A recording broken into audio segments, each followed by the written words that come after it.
Welcome back to the show, Brad. How you doing? Thank you for having me back. I'm doing great. All right. So we're going to get right after it. If anybody wants to know what kind of coffee Brad likes, go watch episode 1. It has not changed. Okay. Same one. But we talked a little bit about stoic leadership traits and stoicism in leadership when we first got together. And I know this is a hot topic for both me and you.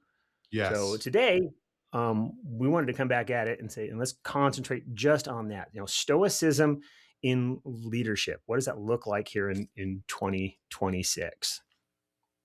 Yeah. I mean, it's interesting because everyone thinks of stoicism. I'm not going to say everyone, but a lot of people think of stoicism as just an ancient philosophy. And how is it applicable to business today? And I really look at it as more of like a practical operating system. And that really matters when you're in a high stakes position where you have to make decisions and you're consistently under pressure. So I feel that that's an important way to start a conversation about stoicism because, as you and I have talked before, a lot of people look at stoicism and say, oh, well, that's the art of just not feeling, or that's the art of just saying, well, I'm not allowed to feel anything about that, so I'm just going to choose not to play. That's not it at all. And we'll talk a little bit more about what it really means. But I think, setting the stage for stoicism now, it really is like an operating system for executives. I love that framing, that it is an operating system. And you're right. Stoicism often gets misinterpreted as emotional suppression or rigidity. But at its core, what you're talking about there, it's clarity, responsibility, choosing your response when things get uncomfortable. So I think it's really about being in that place of living an intentional life, be intentional about what you're doing. So more so than just kind of giving it the DGAF for everything that shows up. It's not Right. about functional apathy, I guess, on everything. There's this idea of apatheia, right? But not apathy. So you don't not care. But so it's interesting. So it's calm under pressure instead of emotional detachment. It's creating psychological safety while staying grounded. And it's the difference between reacting and responding. So, Exactly. where you said there, hey, it's an operating system. Those are the operating principles. So you're coming from the standpoint of like why presence matters more than personality, or even how you think about things that happen to you than the actual things that are happening to you. Yeah. Some things are up to us and some things aren't. And the sooner you realize that you can't control everything, nor should you, it really makes life a heck of a lot easier. And we've both had people in our careers, we've talked about this, where they said, how are you so cool under pressure? Like there's so many things that are falling from the sky right now. How is this not bothering you? And we just choose to understand, well, I can change only what I can change from myself. And there are things that are going to happen that there's no way that I could control those things. And it's really just how I respond to that matters as a leader and just as a person. It's not necessarily leadership, but I think anybody that's starting to get into stoicism, like that's the first thing that you should be thinking about is, you can control what you can control. Some things aren't up to you, but Yep. some things are, and those are the things that you can actually change. Yeah, I 100%. One of the most useful Stoic ideas there is focusing on what you can control and letting go of what you don't. I mean, I would even go one step further. You have absolutely no control about what you're handed, Right. but you have almost absolute control on what you think about it. Yeah. Yeah. So, where do you see leaders struggle with that distinction the most? Well, I mean, I'm always trying to channel this from like they're called the four stoic virtues. Yep. So there's wisdom, there's courage, there's justice, and there's temperance. Where I Okay. see leaders struggle the most is actually with temperance. It's Okay. it's with regulating the emotion behind something and not overreacting when something good happens or something bad happens, and just having a sustainable and predictable pace to leadership and to management, because we've all, I think, had a boss or a supervisor that's Mhm. manic. There may be super high on one side, super low on the other. Mhm. And I'm always looking at this too, is like, well, a virtue has an opposite. Yes. And when you find a leader that's struggling with something like this, it comes down to, what is the opposite vice of temperance? We're looking at excess. We're looking at Mm. impulsiveness. And fundamentally, and I think a lot of people in an executive type position or a leadership position, Mhm. many of them have an ego, and that's No. a and that's been a Hold on, I real gotta write this one down. yeah, Ego as identity in leadership. I'm gonna have to do a yes, whole episode just on that one. yeah, yeah. So it's letting success, uh, Mhm. they let it inflate their ego, or yeah, I think even more common, they let a failure spiral into panic, and Mm. it's quite the sight when you see your leader, the person that you're depending on, go into a complete panic spiral. And it's it's something that's definitely preventable, but I think temperance is definitely where most are struggling today. That's interesting, and this is literally gonna fall flat, this metaphor, but I was thinking about it like an EKG. You don't want your leadership method to look like an active heartbeat. Right. It doesn't need to be like, "Well, I'm way up here, and now I'm way down here, and now I'm way up here, and then I kind of up and down a little bit, and then I'm way up here, and then I'm down here." That type of emotional dysregulation that looks like an EKG, Mhm. um, is frantic. It's chaotic, and that really actually does um, a great job at building dissonance and at building uncertainty and at building anxiety in teams. And unfortunately, this is where it's going to fall flat. I think something that's a little bit more like a flat line Mhm. from the, is actually better. Not to not feel, but to not wildly dysregulate how you show up, but more so regulate what that looks like. So there is a foundation. There is that temperance, right? There Right. is that balance, that middle way that goes between, uh, you know, um, temperance and excess. What does that look like? You don't want to go too little, so you have scarcity. There's scarcity and excess, and temperance actually lies that middle way. You know, do the temperate thing that's inside there. So, Right. Yeah, and it's interesting because I think some leaders, if you were to ask the same question, they would say, well, wisdom is probably something that's more important, or having the courage to make an unpopular decision, or ethical leadership. But I still think all of those things are nothing without temperance.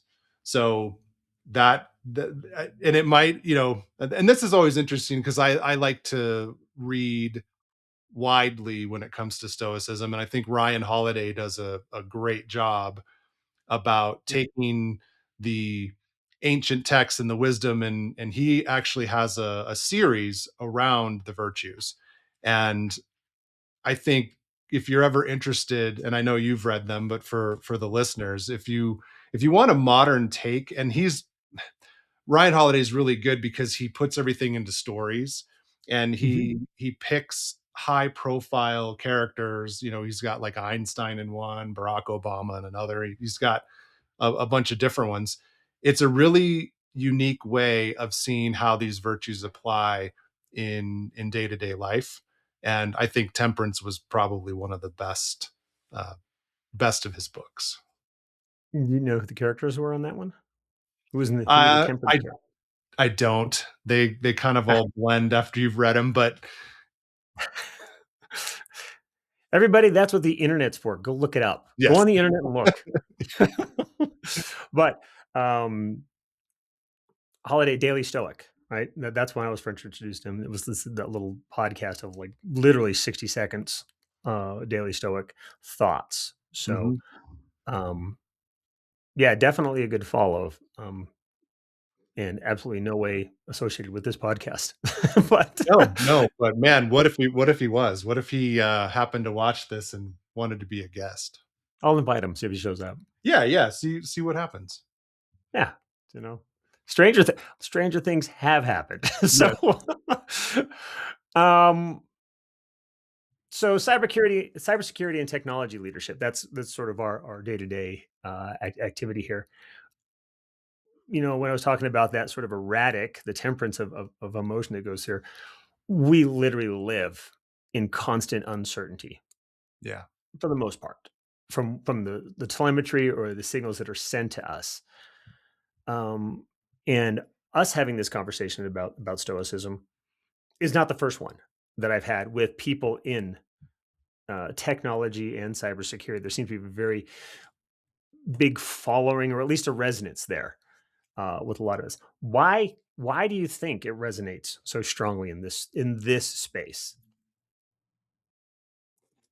I think specifically in security, we're always thinking about what could go wrong.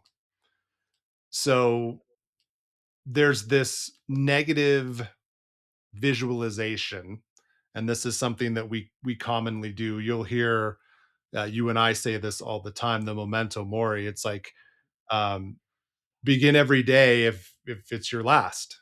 You could leave this life at any time.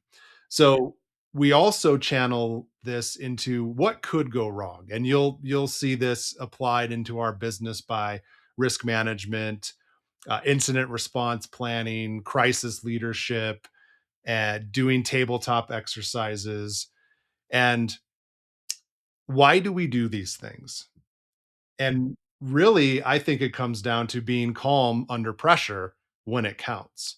So if you're not surprised, and I it's funny because my wife gets on me about this all the time, where she's like, you're always thinking of the worst possible thing that could happen. Are you even enjoying this vacation or this ride that we're on at Disney? And I'm saying I'm having a fine time, but I've thought of all the things that could possibly go wrong so that if it does happen, it's not such a bad day. And I think that is something that you can translate back to cybersecurity specifically, is we are always thinking about what could go wrong, trying to plug the holes, and trying to understand our adversaries a little bit better. And I think that's something pretty important and core to what we do. You brought up a couple of things there, and these are actually pretty famous Stoic principles. One is obstacle is the way, Mhm. and somebody's gonna have to go look this one up because Mhm. it's escaped me if that's in Marcus Aurelius or a Seneca or an Epictetus quote. But also um, saying, where the problem is, that your solution is usually through that, not avoiding that. Right. And so, but the other corollary principle is focus on how it could go wrong. So, focusing on how it can go wrong is actually a core principle in Stoicism. So you are not surprised when it does. So it's that idea of preparedness. Right. How do I get prepared? Well, you focus on what could go wrong so you can actually act as opposed to just react in the space because it's something brand new or novel or you weren't prepared for it. And honestly, we can never predict what will go wrong Mm-mm. specifically or when it will go wrong specifically.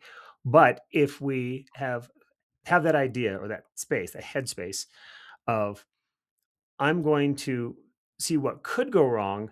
So if it does go wrong, I'm ready to take specific actions. And that's the other part. It's not just focusing on the bad part. Oh, it's going to go wrong, and then saying, "Woe's me, it's going to go bad, it's horrible," and then absorbing yourself in that. The Stoic act there is to look at it, say, "This could possibly go wrong. If this went wrong, how would I make it right? How Exactly. would I act in that space?" And that becomes the very positive outcome on that. So that's staying calm in the storm. Yeah. It's like practice being uncomfortable on your terms because I it love helps. that. Yeah. Yeah. It helps you with hard conversations. It helps you make high stakes decisions because you've already worked through what that would look like. You're leading through uncertainty and you're less afraid of things. I think it was Seneca who he was a wealthy man, but Mhm. he would go in tatters, rags, burlap, and would walk the streets. He would sleep outside. People thought he was a bum, but he was very wealthy. But what he was practicing for is to lose that wealth. And so therefore it didn't control him anymore. He knew that if he were to lose everything, he could survive. And the fear left him. And that gave him power because you really couldn't do much to him and have it be destructive because he had already practiced when it was on his own terms. I like that. You've taken away the power of the fear. Mhm. Just goes back to the four virtues there. Courage operationalized. So when it comes to that point, how do I bring courage to the field? And one of those ways is I've already done this. The sense of I've already looked at this. I've already thought about what I might do or what this might feel like. So as opposed to being totally surprised by the surprising event, you're saying, Mhm. "Hey, this is like something I've practiced." Therefore, you're more confident to bring courage to the situation. And when you have courage, you can bring action. You're not just flailing about. Exactly. It's the giving you clarity under chaos. Clarity and chaos. So let's say this is their first introduction to this. They're like, "Wow, I gotta go check out this Daily Stoic guy." But Brad and Jason are my dudes for stoicism right now. So if you're going to advise a rising leader today, what's one stoic habit you'd want them to build early? Like, what's one of the foundational ones? Because there's a lot we can go over here. But you mentioned temperance earlier, but is that where you'd go, or what's this one stoic habit you'd recommend to build early? I think courage. So temperance, I said my thing about it, but I think courage because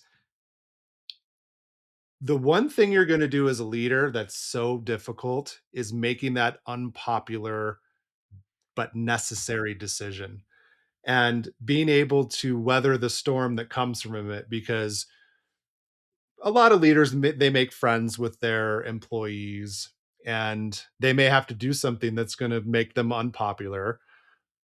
That I think is something that you should learn very early is being able to make that unpopular decision and have the courage to do that and going right along with that because it may or may not be the right decision. Owning the mistake publicly to others when you make a mistake as a leader, I think goes a long way because we're in this age of hyper magnifying glass with social media and and I think that a lot of people have gotten to this point where they put their best portrayed self forward and they're afraid it's cowardice in a way of showing any of the blemishes, any of the problems, any of the challenges. We're always seeking comfort, we're always doing things that make us feel good, but I think we should have the courage to make that unpopular decision, own that mistake publicly, because you fundamentally get to control that piece of it. And it goes back to that practicing for a hardship. Once you get good at this kind of stuff, it makes leading that much easier because you're not afraid of it. You're not afraid anymore of how people are going to respond to it, especially when it's the right thing to do. Yeah, I think that's the key point there. And I'm going to double click on this one just a little bit. Doing the right thing. When you work towards this, like in high stake moments, like in incidents or decisions you have to make as a leader that may have a negative appearance or may not be super positive for some people, Mhm. um, Stoicism really reveals more about a leader in that space than technical skill ever will. Right. Okay. And you mentioned courage there. I like to call it moral courage. So That's it's good. the ability to, it's doing the right thing when doing the right thing is personally inconvenient or not comfortable, but it's still the right thing. There's a cost to it. There's a cost to doing the morally courageous thing. And Stoicism helps you build that type of moral courage where you Mhm. don't have technical confidence in it. Technical confidence is one thing, right? Um, but when you own decisions when the outcomes aren't clean, that's where credibility is built. It's built in Right. that type of stress. And you were mentioning right now we have a lot of people. I call it performative leadership Yes. uh, in that space. Um, and there's a high cost to it. There's a high cost to performative leadership Right. because when the rubber hits the road and that road melts your tires and everything goes bad, okay, Mhm. uh, a performative leader no longer has a script, no longer has an insta cool or a happy gram I can send out Right. because it's neither of those things. It's reality, and when reality, hits that plan loses the Right. performative plan. However, if you've practiced receiving that hard hit instead of catching that rock, you're going to perform so much better.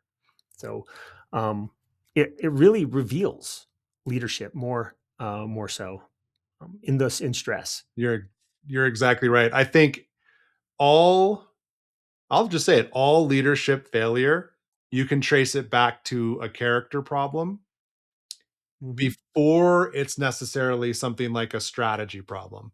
I think you're going to find something in their character that led to that failure before it was something strategic that was created that, we didn't account for that, so there was a failure. I think it's more about the character of the leader that's flawed. When you're ego with a title, you're not a leader. Ego with a title, because what you're doing is you're missing the components, anything below it that would hold it and be foundational on it. And those are your character flaws, right? And they're usually wrapped around how much am I connected to my ego as my identity. Yeah. So when somebody's fulfilling that, they show up. That's a performative leadership again. Ego as a title, ego with a title. We got a whole mess of problems downstream from that. 100%. I've known a lot of security people just over time. Their goal was that CISO position. They would have done anything to get that role, get that job, and they think it was owed. They've put in the time, they've put in whatever they feel, and then they finally get there, and it's it's like, what have I done? This isn't what I signed up for. I'm ill-equipped for this. There's too much riding on it. There's too much risk, and I don't sleep anymore because I'm constantly being woken up by all of these things, and I don't trust my team. There's like this Mhm. whole tirade that they go into, and it's just like you you could really use some stoic virtue about now, and it's not too late. You can rebuild some of the resiliency that you're going to need for this type of a role, but fundamentally, I think a lot when they finally get to that, it's you got to caution them. Be careful what you wish for. You think that this is a glamorous role, and these great CISOs are very sought after. They are, but there's all of the work that went into it, and that's why you hear people talk about all the time. It's not the destination; it's the process you need to fall in love with. And what they've done is they've fallen in love with the destination. And you're going to be left disappointed and unhappy every time, because once you get to the destination, then what? Then what? Yeah, you have to become the person who would naturally be at that destination, to Mm-hmm. be comfortable when you get to that destination. To your point, the path, it's who you become along the path that is more important than the actual milestone of saying getting a particular position or position title. Like I'm a CISO now, kind Yeah, of a thing. It's what it took to become the CISO right. that really sets you up for success or struggle if you didn't become that person who should be in that role. And I think that's a key thing, because when I think of Stoic leadership, I think it's mostly invisible. You Mm-hmm. know, it is the things that are self-reflection. It's building long-term credibility over short-term wins. It's knowing when not to speak. To your point, when you get that, it's restraint in meetings. It's not wielding power haphazardly that might come from a new title, because authority um, via title or through mandate, that's not leadership. Mm-mm. So if I have to exert authority through mandate because of title, I'm far afield from leadership, because leadership is authority without title. Leadership is authority and influence without mandate. So true. Reminds me, I read a book, How to Lead When You're Not in Charge. And that was like the core to the whole book. Is it's not the title you're given, it's how you're acting. You're acting like that role, people are going to follow you. Whether you're the CISO, the deputy CISO, the lead security architect, if you are exhibiting the the discipline, the daily reflection, this is something that I think some of the best leaders do. Is somebody says, you journal? Heck yeah, I journal every day. I sit down and I do a daily reflection. Like, what did I do well? What could I improve on? And leaders that do that, you will notice, because they're like 1% better every day, because they took time to self-reflect and say, that could have gone better. And if I were to tweak it, and again, going back to that virtue, what can you change? You can change yourself and how you respond to something. Okay. So maybe I'm not going to freak out the next time this happens, and I'm going to treat it a little different. And I think going back through your reflections shows immense growth. Like I've gone back and looked at stuff that I wrote in the tens, the 2010s, and the aspirations that I had, and where I am now, and it's just like there's a lot of growth that's happened. It is the long game. Yes. It's the long game. And I think because of my daily meditation, that's definitely one of the things I think about. And so let's say everything was not preferred that happened in a particular day, Right. and not preferred things that happened the day. Part of my reflection is asking, how can I use this? It's a literal question I ask myself. How does this serve me? Hmm. I think is a really good question to look at all the things that you think are negative, or that probably non-preferred items or things that you encountered that day. Yeah, but how does this serve me? How can I use this? Those are the other questions of how can I use this? How does this serve me? Some of it's like it taught me a lesson, never, trust that person over there. It could be something like that. Or, hey, you know what? When they say don't feed the lions, they really mean it. Um, but it's a point of like turning that back in, like hey, this thing happened to me. Well, there's no power in that. When things just happen to you, you're presented with things, Right. And the question is, how did you happen to it? Mm. There's a switch that you have to go through to think about that. So when something happens to you, the best defense is a good offense. How am I happening to it? Right. You Yeah. want to, flip that around, um, because I think those are the things that help you make decisions that you're going to be proud of 5 years later. 100%. Think like we've said, things aren't good or bad. Things are things. And it's how I responded to something 5 years ago versus how I respond to that same thing 5 years later. And I'm it doesn't bother me now. Now I embrace it. I'm like exactly how you said, how can I use this? Is there Use something that I can learn and take forward from this experience? And if no, a thing happened and I just move on. Yeah, it's just a thing. Yeah. And and what's the common thing? Well, that's easy for you to say. Yeah, but it's not easy for me to do either. Right. I mean, I've been studying philosophies and stoicism probably a good, 15, 20 years Yeah. on and off. I mean, a lot more probably the last 15, but a long time. And I get stuff, just things in my day. And I tell you, some of my internal dialogue is just all gagger, fugger, sucker, rugger, son of a, what'd you, Yeah. Yeah. Mine comes out in traffic. Can't yeah. can't really change much there, but I still have Hopefully, in how you're acting in the car, not with the car, right? right, exactly. And the things I'm thinking and saying to myself or saying out loud. Yeah, Mhm. exactly. We're definitely not we're not perfect beings.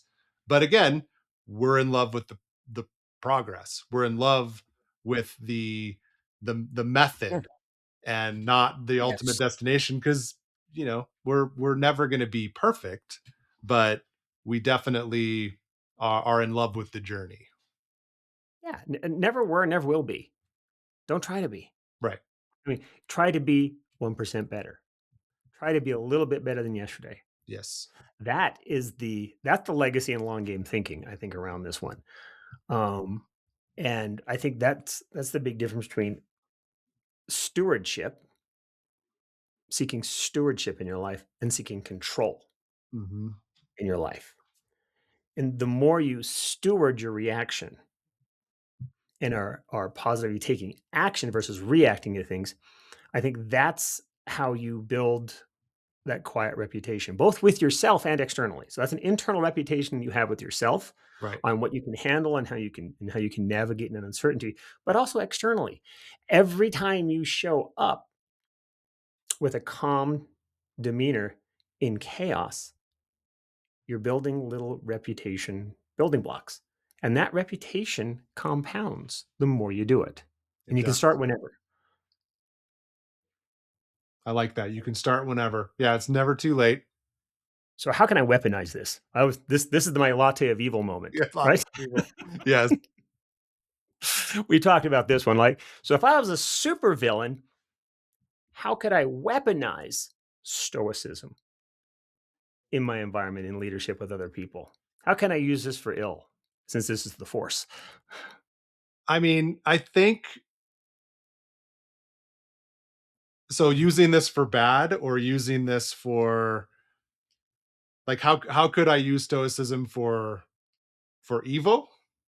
Yeah, I guess. How can I use stoicism for evil? And Well, and I'll say if we think about it in the abstract, I mean that would be a misinterpretation of what the logos is or what logic is and what stoicism is. But how can I corrupt this? Where can we see people corrupting stoicism and therefore saying, well, hey, I'm a stoic leader and therefore this is that and that's happening and whatever it is, and weaponizing it versus actually operationalizing it, to live a better life. Maybe it'll make other people's life harder. I think somebody who is well read understands stoicism and the virtues that we've discussed. What there's two sides of this coin. So there is the good side. So it's like the force. There's the light side and the dark side.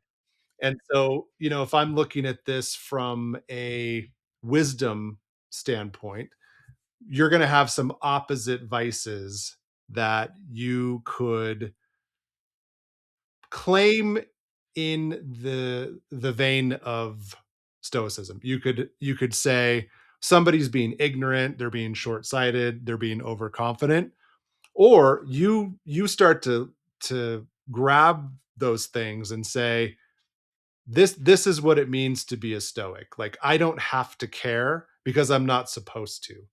And in that instance, you're being ignorant. You're being very short-sighted in that. So you're claiming that you're wise when ultimately you're disproving that. Or, like we've talked about, the opposite side of courage. Well, I'm being very courageous in this fact, but then you're a coward and you're shrinking away from something and blaming it on uh, well, that's not exactly how stoicism works, because it's an ancient philosophy, because there are some things that maybe aren't as well understood. You start to weaponize it by doing some of those things that we talked about, you know comfort seeking instead of speaking the truth, compromising your morals because it's convenient. So you're you're hiding the fact that you should be owning those mistakes publicly, but you twist it and you have compromised your morals just enough where you're still saying something publicly, but maybe you're not owning a mistake. You're pushing it off and blaming somebody else. So I think really it comes down to the opposite side of the virtues, like not having ethical leadership and justice, having self-interest instead, exploiting others where that should be fair treatment of employees, but you're going to exploit some of them. And you're justifying it because you're treating some of them well, which leads straight into being dishonest. Well, I didn't really know I couldn't do that. You couldn't do that, but you still did it anyway. And then I would say, like, full circle moment back to temperance. Like, instead of regulating, you go to excess, and instead of, like, not overreacting, you're just super impulsive. Maybe it's just some of the time, but you're very impulsive. Or fundamentally, you embrace the ego and you say, this is just the way that I am, and you're going to deal with it because that's just the way that I am. It's not truth, it's my truth. Exactly. So Really? yeah. And I think if you've ever met a stoic somebody who claims to be a stoic, but they're on the Mhm, dark side of the force, mhm. they very much understand how to guise what they're doing as that stoic philosophy. But if you really pay close attention, they're actually on the complete opposite side of the four virtues. Right. I wrote this one down. If we talked about performative leadership, this is performative stoicism.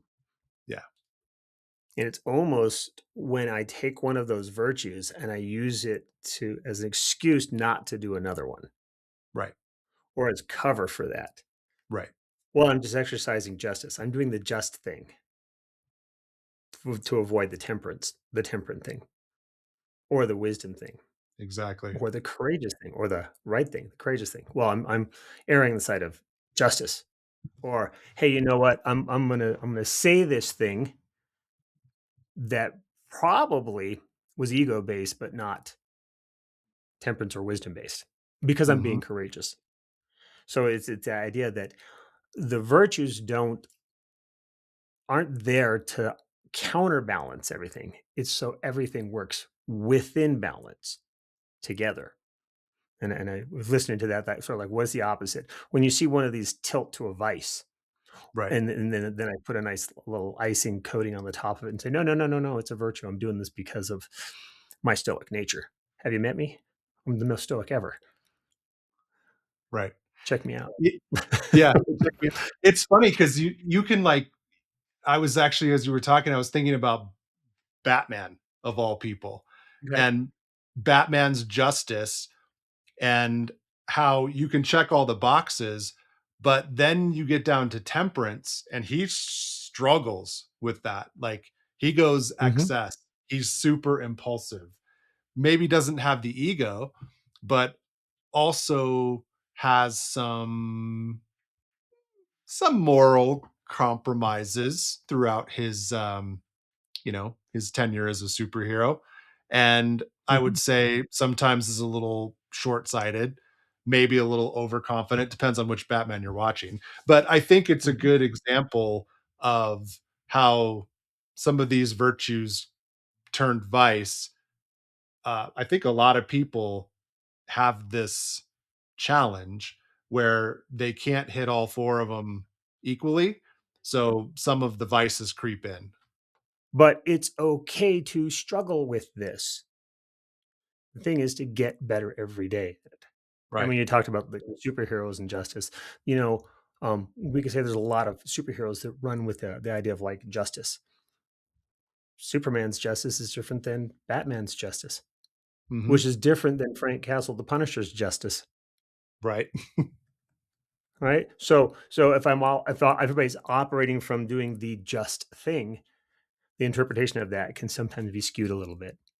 Right. And in the end, and you're talking about usually when that skew happens, this is kind of calling back to you're talking about has to do with the personality, is because the virtue that you're embodying is not in balance with the others. If I've tilted too much over here, maybe I'm like you mentioned with Batman, the temperance is a little bit wonky. Right. What do I do there? I bring up temperance, and then hey, that kind of regulates the uh, over justice or the over courage or the over wisdom. I can Yeah. pontificate and all day long on that stuff, and I can say, um, there's the cost of inaction, which Right. sometimes you can look at that from a wisdom standpoint, like, hey, Yeah. I still need to think about this. Yeah. You go too wise and then you sound ignorant. Then you sound ignorant. Yeah, I'm just Yeah. this I this know everything cycle of about everything. No, you're ignorant. that's great, but how you could apply that now, right? Can you please apply that? Right. Um, so what's a daily practice? Okay, so we talked a lot about in some of the things on there. What are some tactical things people can do to actually practice these things? Really, that self-reflection is probably one of the most important things you can do because you will find a lot of ways that you can be better. And I think the best thing that you can do is if you're just getting into this is you gotta study it and you have to understand where stoicism came from, the time Hmm. in which it was created, what they, the Greeks and the Romans, were struggling with, and just put yourself in that position now. So read, I think we've said a couple of the names, Epictetus, Marcus Aurelius, Seneca, and you can Hmm. go even further back. But I think those are kind of like the three canon. If you read Yeah, them, big hitters, that the yeah, that MVPs of stoicism. the MVPs. But if you want a modern take, I think we've already said it, and I think maybe he owes us some money if we say his name again. But Yeah.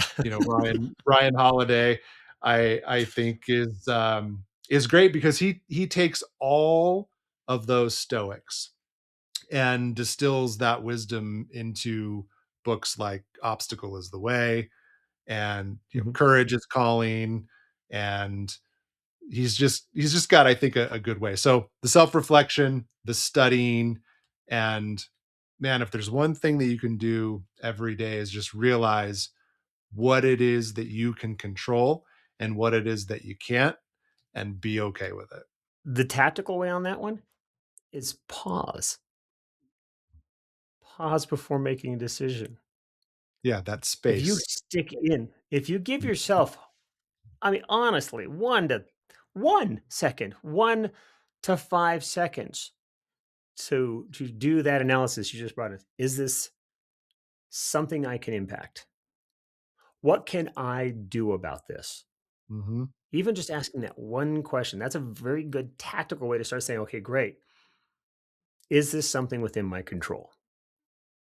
Yeah. And if it's not, then you're going to be able to say, okay, well, it's not. Okay, well, then I need to understand it as inform, and then maybe there's an external. Then what can I do when it's not in my control? Well, and then I can. Is it in somebody else's control? Is it in Brad's control? If it's not in Jason's control, is there somebody I can go to with this? Then you can. You're still acting on it, and I think that's that versus acting versus reacting to it. Because if it's not in your control, and then you try to act as if it is, wow. And you expect, back to expectations here, that it'll Right. come out good. That's like expecting to win the lottery every time you buy a ticket. That's not Right. you. Yeah, at a certain extent, because you're trusting on luck and hope and whatever for that. So I think that's a I would put that one in that pause before response, and then you respond. Yeah. And I think practicing perspective regularly, and it's that self reflection that you said. You know, get perspective, and this is that self perspective on it. Hey, what did I do? Where did I go? How could I be better? And Right. don't, you can accept responsibility for stuff without beating yourself up. Right. That's another thing because we said things happen. You make decisions, preferred outcome, not preferred outcome. It's just feedback. It's just feedback, and you can hold yourself accountable and hold yourself responsible for it, and still not beat yourself up because if you're doing that pause, if you're doing that reflection, and you are taking action on the things that you could actually control, well, then that's being present in a lot of times. And you're doing the best you can with what you have, where and when you have it, when you do Right. that. So don't beat yourself up. Yeah. That And is what is it success. to say? You That's all you yeah. actually have is the present moment. Because what just happened, it's never Mhm. going to come again. And the future isn't promised. Yeah. And that's back to memento mori, right? Remember, even you have to die. You're not promised eternity. Matter of fact, you just got today.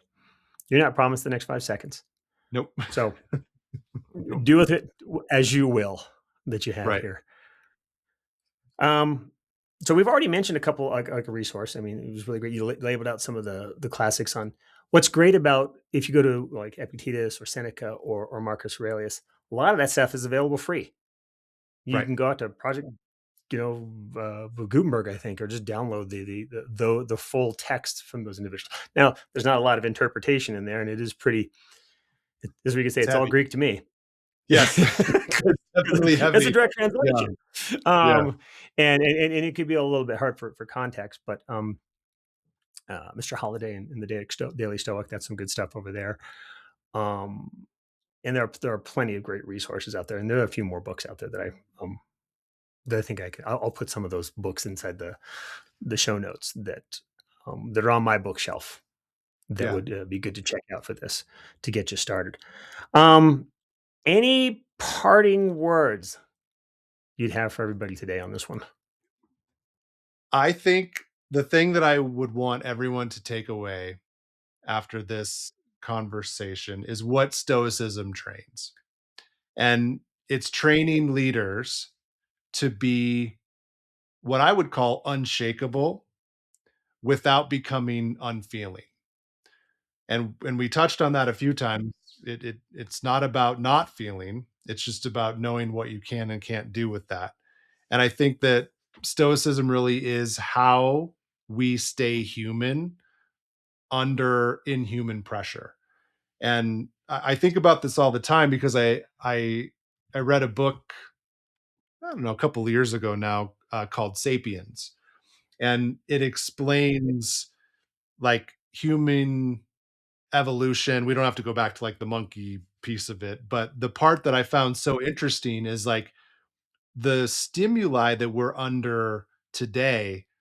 Our brains are not actually built for that, and our brains are built for small communities, small clans, small family groups, and knowing what's going on in Iraq or the Middle East or Russia or all of these places. And here we are, I'm sitting in Colorado in Castle Rock, and I'm like, well, man, I got to do something about that.